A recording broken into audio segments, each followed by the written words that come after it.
नमस्कार दोस्तों, मैं हूं पंडित गगनदीप शर्मा, एस्ट्रो प्लैनेट अंबाला शहर से आपका अपनी नई वीडियो में बहुत बहुत स्वागत करता हूं।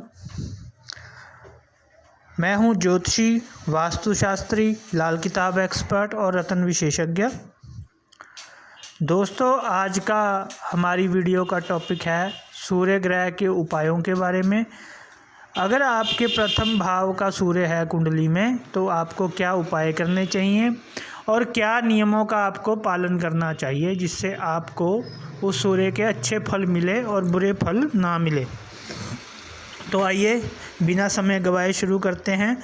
मैं आपको कारण भी बताऊंगा कि ऐसे उपाय ये क्यों होते हैं और ये भी बताऊंगा उसके क्या उपाय हैं और क्या नियम हैं।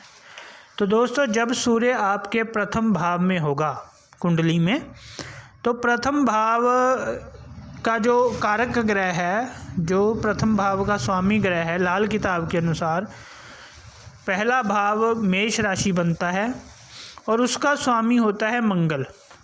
तो मंगल की राशि में ये यहाँ पे सूर्य होगा। तो जब भी ये आपकी कुंडली में सूर्य किसी की प्रथम भाव में है, तो आपको क्या उपाय करने चाहिए, क्या नियम हैं, उपाय क्यों ऐसे हैं वो भी बताऊंगा और नियम क्यों हैं ऐसे वो भी बताऊंगा।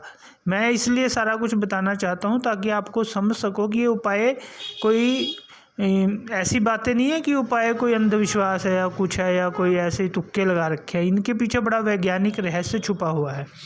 तो यदि प्रथम भाव में आपका सूर्य हो, तो एक तो सबसे पहला क्या करना है कि विवाह जल्दी करना होता है। मतलब बहुत बड़ी उम्र में विवाह नहीं करना होता, जल्दी करना होता है। यानी अगर आपके प्रथम भाव में सूर्य है तो आपको जल्दी विवाह इसलिए करना है क्योंकि सूर्य मंगल की राशि में है।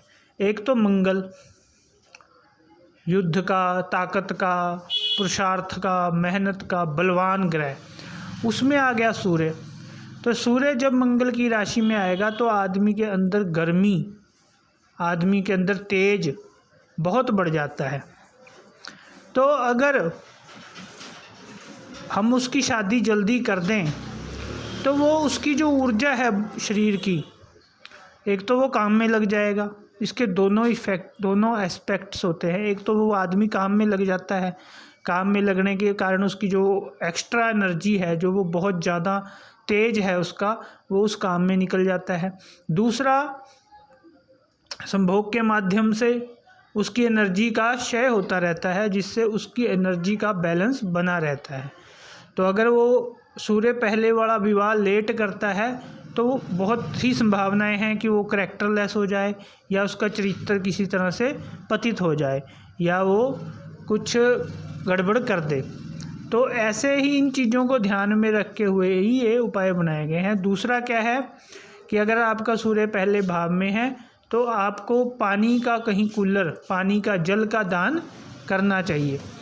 क्योंकि जल का दान करने से क्या होगा कि वही सूर्य मंगल की राशि में है, जैसे मैंने आपको बताया, तेज, गुस्सा, चिड़चिड़ापन, जिद्द, पुरुषार्थ, ताकत ज़्यादा रहती है। पानी का दान करने से, चंद्रमा का उपाय है ये।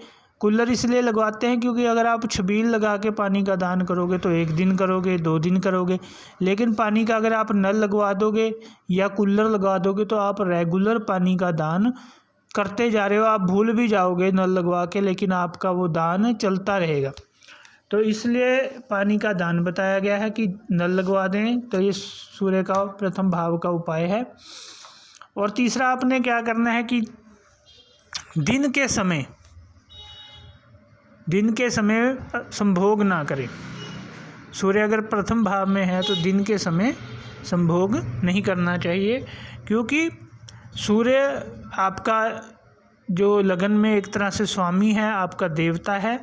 तो उसकी उपस्थिति में, क्योंकि सूर्य साक्षात, हालांकि सूर्य तो रहता है, पृथ्वी घूम जाती है, लेकिन वो प्रकट है, वो प्रत्यक्ष है। तो अपने देव के सामने थोड़ा सा संयम बरतने के लिए कहा गया है। चौथा है कि घर के बाएं भाग में एक अंधेरी कोठरी अंत में जरूर बनाएं। तो अंधेरी कोठरी से क्या होता है कि अंधेरे में भी एक शक्ति है, जैसे प्रकाश में एक बल है ऐसे ही अंधेरे में एक बल है। तो जब आपके सूर्य और मंगल एक साथ प्रथम भाव में हैं तो आपका वो जो तेज है तो उसके लिए आपको अंधेरा भी ज़रूरी चाहिए। आप कभी अंधेरे में बैठ के देखिए, आपको पता चल जाएगा कि ये उपाय क्यों लिखा गया है। आप थोड़ी देर अंधेरे में शांत होके आंखें बंद करके बैठना, जिनका भी प्रथम भाव में सूर्य है, तो आप खुद समझ जाओगे कि अंधेरा आपके लिए थोड़ा शांति देने के लिए कितना ज़रूरी है। पांचवा, जिनका प्रथम भाव में सूर्य है उनको गुड़ नहीं खाना चाहिए। वही बात है जो शुरू से चलती आ रही है, वो बार बार नहीं बताऊंगा। इसमें वही बात है कि सूर्य मंगल की राशि में है, तेज गुस्सा बल ज़्यादा है, तो गुड़ से और गर्मी बढ़ेगी, तो इसलिए कहा गया है कि गुड़ नहीं खाना चाहिए। और चरित्र अपना साफ सुथरा रखें, ये 6वां उपाय होता है। 7वां है कि जनता की सेवा करेंगे। जितनी जनता की सेवा करेंगे, हमारे धर्म में परोपकार को बहुत ही बड़ा दर्जा दिया गया है। जितना आप परोपकार करोगे लोगों का, उतना ही आपको फ़ायदा मिलेगा। तो दोस्तों, 8वां क्या करना चाहिए आपको कि माणिक्य रत्न धारण करना चाहिए। माणिक्य धारण करने से सूर्य का थोड़ा बल बढ़ जाएगा मंगल के हिसाब से, क्योंकि मंगल की राशि में सूर्य है। मंगल को ज़्यादा बलवान करना, सूर्य फिर भी एक समझ रखते हैं, मंगल ज़्यादा बलवान सेनापति हैं, तो वो ज़्यादा बलवान होंगे तो युद्ध की तरफ जाएंगे। और माणिक्य पहनने से दोनों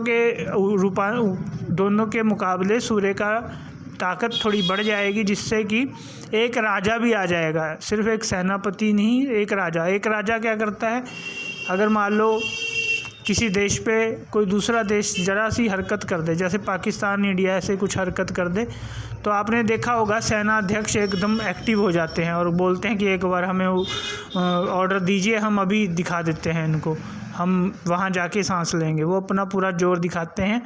लेकिन राजा हमेशा समझदारी से निर्णय लेता है, जो प्रधानमंत्री होता है। ऐसे ही अगर हम सूर्य को बलवान कर देंगे दोनों के उसमें, तो जीवन में एक समझदारी आएगी, एक राजा आएगा, ना कि एक सेनापति ही ताकतवर रहेगा। तो माणिक्य भाव में आप तांबा भी धारण कर सकते हैं, माणिक भी आप ले सकते हैं, या उसकी जगह आप तांबा भी धारण कर सकते हैं। 9वां उपाय आप क्या कर सकते हैं, बंदर को गुड़ खिला सकते हैं। बंदर को गुड़ खिलाने का उपाय क्यों कहा गया है यहाँ पे, क्योंकि बंदर यानी एक हनुमान जी के स्वरूप माना गया है बानर का। तो बानर को गुड़ खिलाने से क्या होगा कि मंगल शांत रहेगा, क्योंकि यहाँ सूर्य मंगल की राशि में है। तो ये जो भी उपाय लिखे हैं दोनों को देख के कि सूर्य मंगल की राशि में है, उनको देख के ये उपाय लिखे हैं। माणिक डालना है क्या, ताकि राजा ऊपर हो सके, सूर्य थोड़ा उसमें बलवान रहे, और गुड़ खिलाना है ताकि मंगल शांत रहे। क्योंकि भगवान हनुमान जी के बानर को गुड़ खिलाने से मंगल शांति बनाए रखता है।